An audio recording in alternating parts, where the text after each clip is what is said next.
இன்னைக்கு கிளம்பி வர்றதே பாருங்களேன், யோசிச்சு பாருங்க, ஈஸியா கிடையாது இல்ல.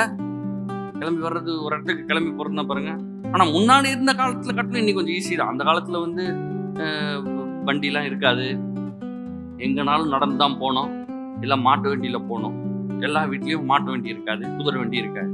ஆனா இன்னைக்கு நம்மளுக்கு பஸ்ஸு, ட்ரெயின், பைக் இது மாதிரிலாம் நிறைய வந்துடுச்சு. ஆனாலும் நம்ம என்ன பண்ண வேண்டியதா இருக்குது, கொஞ்சம் பிரயாசம் எடுக்க வேண்டியதா இருக்கு. நேத்தே நம்ம ரெடி ஆக வேண்டியதா இருக்குது இன்னைக்கு வரணும்னா. காலையில 5 மணிக்கு தான் நம்ம தூங்கணும்னா எப்படி எந்திரிக்க முடியும், கஷ்டமாயிடும். இப்போ நேத்தே வந்து நம்ம என்ன பண்ண வேண்டியதா இருக்குது, தூங்க வேண்டியதா இருக்குது. காலையில் எந்திரிச்சு கிளம்ப வேண்டியதா இருக்குது.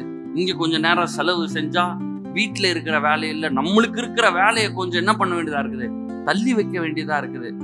அப்போ பிசிக்கலா இங்க வந்து மலைக்கு போல நம்ம ஏறி இல்ல அங்க போய் மரத்தை வெட்டல, நம்ம வீட்டுல எல்லாத்தையும் ரெடி பண்ணி கிளம்பி வர்றதே மலை ஏறுற மாதிரி தான். ஆண்டவருக்காக நம்ம காலையில ஒரு கொஞ்ச நேரம் செலவு செய்யணும்னு நினைக்கிறோம்னு வச்சுக்கோங்களேன். வேலைக்கு போகணும், 8 மணிக்கு வேலைக்கு கிளம்பணும்னா நம்ம என்ன பண்ண வேண்டியதா இருக்குது, கொஞ்சம் சீக்கிரமாவே எந்திரிக்க வேண்டியதா இருக்கு. சீக்கிரமாவே கிளம்பி சீக்கிரமாவே சாப்பிட்டு அதுக்கப்புறம் வேதத்தை எடுத்து வாசிச்சு வசனத்தை அறிக்கை செய்து விசுவாசிச்சு ஜெபம் பண்ணி கிளம்பி போக வேண்டியதா இருக்கு. அதெல்லாம் தான் என்னது, மலைக்கு ஏறுறதும் மரத்தை வெட்டுறதும். ஆண்டவர் சொல்றாரு, நீ அப்படி பண்ணிட்டேன்னா அடுத்து என்னதான் வரப்போகுது, மகிமை விளங்கும்.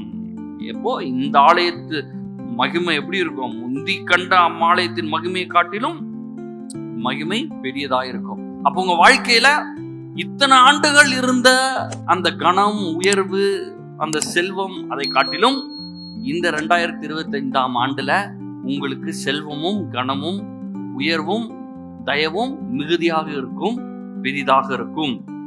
எத்தனை பேர் விசுவாசிக்கிறீங்க? ஆமென்.